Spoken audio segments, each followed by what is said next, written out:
اسلامی تاریخ کے ایک ایسے عظیم حکمران جنہوں نے خلافت عثمانیہ کے زوال کے دور میں اسلامی اتحاد کی شمع جلائی، وہ تھے سلطان عبدالحمید دوم۔ آج کی اس ویڈیو میں ہم جانیں گے کہ سلطان عبدالحمید کون تھے، ان کی حکومت کی اہم کامیابیاں اور ناکامیاں کیا تھیں، اور وہ کیوں تاریخ کے ایک متنازع لیکن اہم کردار سمجھے جاتے ہیں۔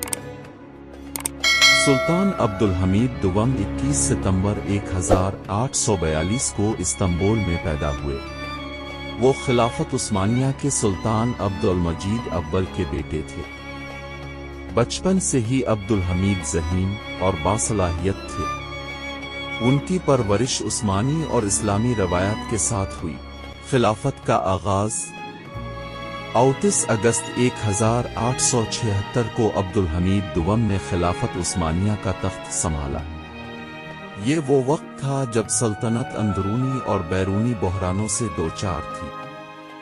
مالیاتی مسائل، بیرونی طاقتوں کا دباؤ اور اندرونی خلفشار نے سلطنت کو کمزور کر دیا تھا۔ عبدالحمید نے ابتدا میں 1876 کا آئین نافذ کیا، جو سلطنت میں جمہوری اصلاحات کی ایک بڑی کوشش تھی، لیکن جلد ہی انہوں نے اسے معطل کر دیا کیونکہ حالات نے انہیں مطلق العنان حکمرانی اپنانے پر مجبور کر دیا۔ اصلاحات اور کامیابیاں۔ عبدالحمید نے اپنی حکومت میں کئی اصلاحات متعارف کروائیں۔ تعلیمی ترقی، انہوں نے عثمانی سلطنت میں جدید تعلیمی نظام قائم کیا۔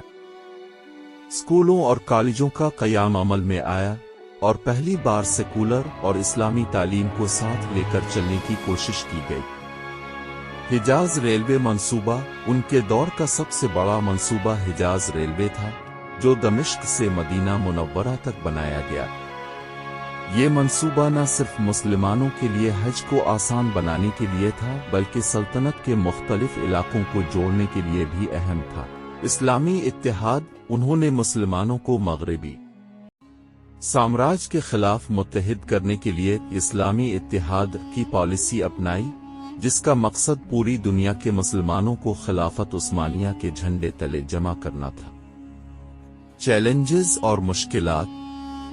عبدالحمید کو اپنے دور حکومت میں کئی چیلنجز کا سامنا کرنا پڑا۔ روس کے ساتھ جنگ۔ 1877 میں سلطنت عثمانیہ نے روس کے خلاف جنگ لڑی، جس میں شکست کے بعد سلطنت نے اپنے کئی علاقے کھو دیے۔ یورپی سازشیں۔ یورپی طاقتیں عثمانیہ کو یورپ کا مرد بیمار کہہ کر اس کے علاقوں کو بانٹنے کی منصوبہ بندی کر رہی تھی۔ عبدالحمید نے سفارتی طور پر ان سازشوں کا مقابلہ کیا، لیکن یہ ایک مشکل جنگ تھی۔ عرب قوم پرستی۔ سلطنت میں قوم پرستی کی تحریکیں خصوصاً عرب علاقوں میں ابھر رہی تھیں، جو سلطنت کی وحدت کے لیے خطرہ تھیں۔ فلسطین کا مسئلہ۔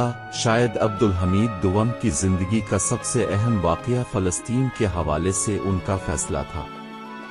تھیوڈور ہرزل، جو یہودی تحریک صہیونیت کے رہنما تھے، نے عبدالحمید کو بڑی رقم کے عوض فلسطین میں یہودی ریاست قائم کرنے کی پیشکش کی۔ عبدالحمید نے یہ پیشکش سختی سے مسترد کر دی اور کہا، یہ زمین مسلمانوں کی امانت ہے، میں اسے کسی قیمت پر فروخت نہیں کر سکتا۔ اگر کبھی خلافت ٹوٹے تو یہودی اپنی زمین لے سکتے ہیں، لیکن میری حکومت میں ایسا نہیں ہوگا۔ معزولی اور آخری ایام۔ عبدالحمید کی مطلق العنان حکومت کے خلاف سلطنت کے اندر ایک مضبوط تحریک جنم لے رہی تھی۔ 1908 میں یونگ ترک اتحاد و ترقی پارٹی نے انقلاب برپا کیا اور عبدالحمید کو آئین بحال کرنے پر مجبور کیا۔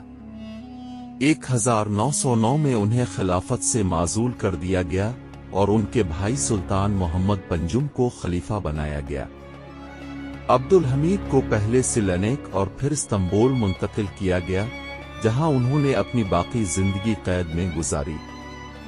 وہ 10 فروری 1918 کو انتقال کر گئے۔ تاریخی اہمیت۔